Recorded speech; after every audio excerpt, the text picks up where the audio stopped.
Mirror में देखा तो मुझ पे कपड़े अच्छे लगते थे, मैं काफ़ी हैंडसम लगता था। लेकिन मुझे अपनी पहचान बनानी थी, क्योंकि स्कूल में भी और सोसाइटी में भी सब जगह में एक डिसेबिलिटी की वजह से जाना जाता था। क्योंकि एक डिसेबल्ड गिरता अपनी डिसेबिलिटी की वजह से, ये बात करेक्ट है, लेकिन ऑलवेज वो उठता सिर्फ अपनी एबिलिटी की वजह से। तो जितनी बार आप गिरोगे आपकी डिसेबिलिटी गिरेगी, और जितनी बार उठोगे आपकी सिर्फ एबिलिटी उठेगी।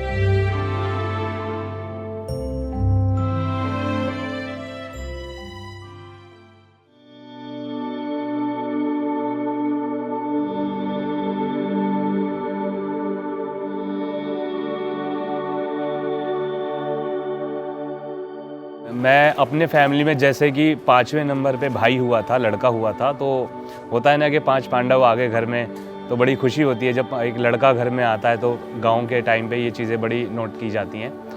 लेकिन क्या था कि ना वो खुशियाँ कुछ समय बाद चली गई, क्योंकि 1 साल का बच्चा ऑलमोस्ट पैरों पे चलने लगता है, और सडनली ये हुआ कि मैं उस काबिल नहीं रहा। मुझे भी नहीं पता था, फैमिली को भी नहीं पता था, लेकिन मैं पोलियो से इफ़ेक्ट हो गया था। तो वो 1 साल में मतलब जो खुशियाँ थी कि 5वां लड़का आया है, वो खुशियाँ एक जिम्मेदारी और एक रिस्पॉन्सिबिलिटी और एक गम में बदल गई कि अब इसकी जिम्मेदारी कौन लेगा। कि मेरे को ये देखा जाता था इस नज़रिए से कि मैं कोई ऐसा हाथ का काम सीख लूँ जिससे मेरी ज़िंदगी कट जाए, क्योंकि मेरे लिए कुछ अच्छी चीज़ें नहीं सोची जाती थी। लाइक मैं पढ़ लूँ, ऐसा नहीं सोचा जाता था, क्योंकि मेरे फैमिली में कोई भी पढ़ा लिखा नहीं था।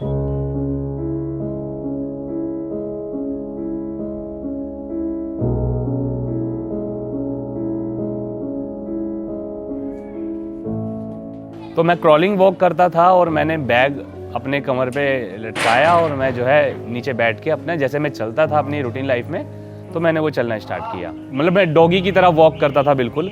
तो एक चौक पे जब मैं पहुंचा तो वहाँ के कुछ स्ट्रीट डॉग थे जो मुझे देखकर थोड़ा सा सहम गए कि यार ये भी हमारी तरह है, लेकिन इसने तो कपड़े पहने हुए हैं। तो वो उन्होंने मुझ पर अटैक किया एक्चुअली, और मैं बहुत बुरी तरह से सहम गया था, रोने लगा था। तो एक अंकल ने मुझे वहाँ पर आके बचाया। उस टाइम मिड डे मील में स्कूल में बिस्किट के पैकेट मिला करते थे, तो मैं डर के मारे, मैंने वो दर्द के मारे वो खाए नहीं। और अगले दिन सोचा कि अब वो मेरी लाइफ का सबसे बड़ा एक ऐसा इम्तिहान था जिसने शायद मुझे बड़ा बना दिया और मुश्किलों से लड़ना सिखा दिया। अब हाथ मिलाओ, हाथ मिलाओ, अरे वाह। तो मैंने सोचा कि बैग उठाया और मैं चुपचाप फिर उसी मोड़ पे पहुंचा। यहाँ पे ऊपर वाला ना, जब आप एक रास्ते पे जाते हो, गिरते हो, फिर दोबारा उस रास्ते पे जाते हो, आपको पता लग जाता है कि मुश्किलें कहाँ हैं, तो आप मुश्किल से लड़ना सीख जाते हो। ऐसी ही मेरे दिमाग में कुछ शक्ति आ गई थी। तो मैंने क्या किया, जैसे ही वो डॉग मेरे ऊपर अटैक करने वाले थे, तो मैं उनके अटैक से पहले ही बैठ गया। और जो पिछले दिन स्कूल में मुझे बिस्कुट का पैकेट मिला था, वो मैंने बैग से निकाला और उनको प्यार से डरते हुए खिलाना चालू कर दिया। टच वुड 5 मिनट के अंदर वो मुझे पुचकार रहे थे, किस कर रहे थे, और मेरे दोस्त बन गए थे। इतना लीन हो जाओगे अब इतना प्यार दिखाओगे भाई। तो होता ये था कि आधे रास्ते में अकेले जाता था, और आधे रास्ते के बाद कुछ 3-4 डॉगी मेरे साथ बॉडीगार्ड की तरह स्कूल जाते थे। मैंने सिर्फ 8वीं क्लास में 16 साल की उम्र में मैंने फर्स्ट टाइम जिम ज्वाइन किया, इसी वजह से कि सलमान खान जैसी बॉडी बनानी है। तो उन्होंने मुझे बहुत इंस्पायर किया था, जो मेरे आगे चल के मेरी लाइफ का गोल बना। मेरे पास कुछ भी नहीं था कुछ अच्छा करने के लिए, तो मुझे ऐसा लगा कि मेरे पैर नहीं हैं, लेकिन मेरे ऊपर डोले शोले ये चीज़ों पे मैं जिम जाऊं तो कुछ कर सकता हूं, एटलीस्ट मैं अच्छा तो लगूंगा।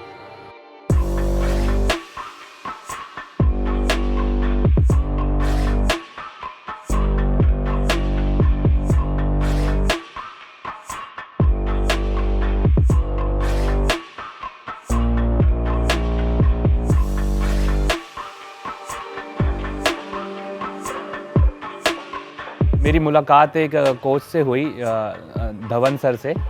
तो उन्होंने मुझे गाइड किया कि ऐसे पैरालंपिक गेम भी होते हैं। मुझे ऐसा लगा कि मैं बचपन से जो सोचता था कि बड़ा होके कुछ करूँगा, अपना नाम रोशन करूँगा, तो मुझे लगा कि अगर ऐसा होता है तो मैं मेडल जीत सकता हूँ। और जब मैंने फैमिली को बताया कि मुझे नेशनल चैम्पियनशिप खेलना है, तो उन्हें ये लगा कि ये अब थोड़ा बहुत पढ़ रहा है, अब ये फिर खेल कूद में ध्यान दे रहा है, तो उनको लगा कि नहीं, पढ़ाई पे ध्यान दो। लेकिन मुझे अपनी पहचान बनानी थी, क्योंकि स्कूल में भी और सोसाइटी में भी सब जगह में एक डिसेबिलिटी की वजह से जाना जाता था। तो मुझे वो टैग हटाना था कि नहीं, मुझे अपनी एबिलिटी की वजह से जाना है।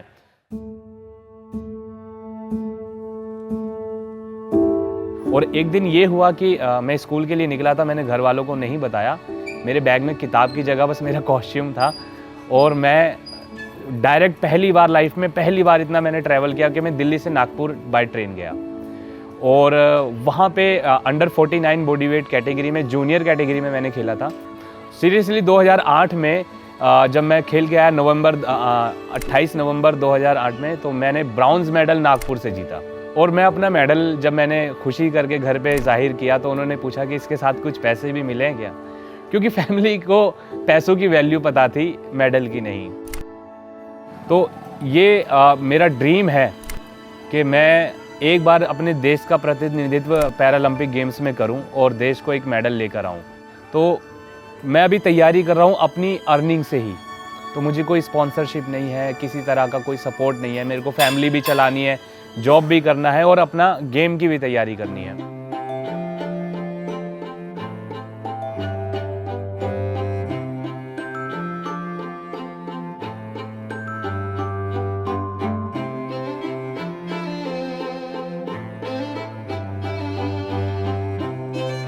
मैं एक रिलेशनशिप में था और क्योंकि मैं क्रॉलिंग वॉक करता था और मेरी गर्लफ्रेंड जो है मेरे साथ एक नॉर्मल की तरह वॉक करती थी, तो उन्होंने मुझे फोर्स किया कि क्यों ना मैं अपनी सर्जरी कराऊं तो शायद मैं चल सकता हूं। मुझे लगा कि मैं अभी 22-23 साल का लगभग हो चुका था और कि अभी इतनी लाइफ कट गई थी, अभी इतनी और बची है कि हो जाएगा सब। डॉक्टर ने मुझे बोला कि बेटा आपको लगभग 1 साल लग जाएगा पूरा सर्जरी में और रेस्ट में और प्रैक्टिस में। 1 साल का टाइम उन्होंने मुझे बताया और मैंने जो है सर्जरी के लिए डिसीजन लिया। जो फिजियोथेरेपिस्ट मेरे को हॉस्पिटल में 15 मिनट या 20 मिनट प्रैक्टिस कराती थी, घर आके मैंने वो पूरे दिन करना चालू कर दिया।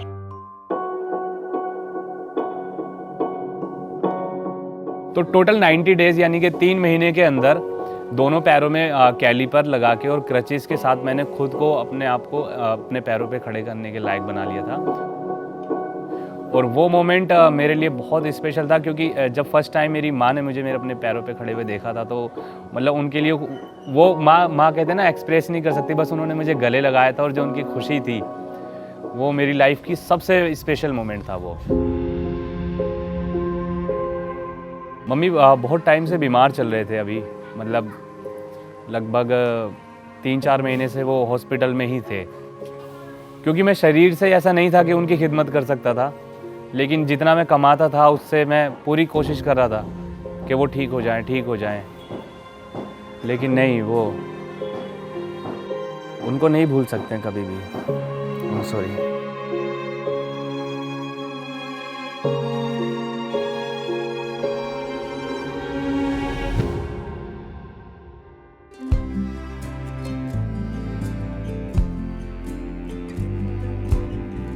तो जब मेरी सर्जरी हो गई, मैं खड़ा होकर चलने लगा, तो बहुत से लाइफ में चेंजेस आ गए। जैसे कि मैंने कभी नहीं देखा था मेरे पे कपड़े कैसे लगते हैं। तो फिर मुझे देखा, मिरर में देखा तो मुझ पे कपड़े अच्छे लगते थे, मैं काफ़ी हैंडसम लगता था। मुझे ये बाद में पता लगा।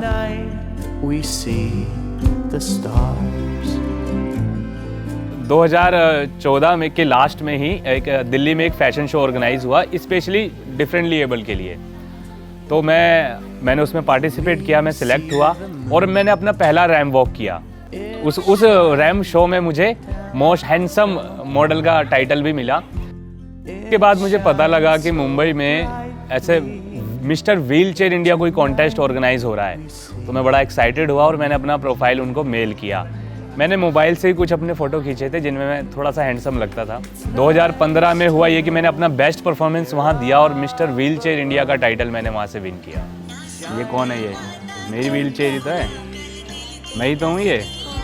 तुमने देखा नहीं अभी तक? मेरा तो गाना वाना सब कुछ आ रखा है यार।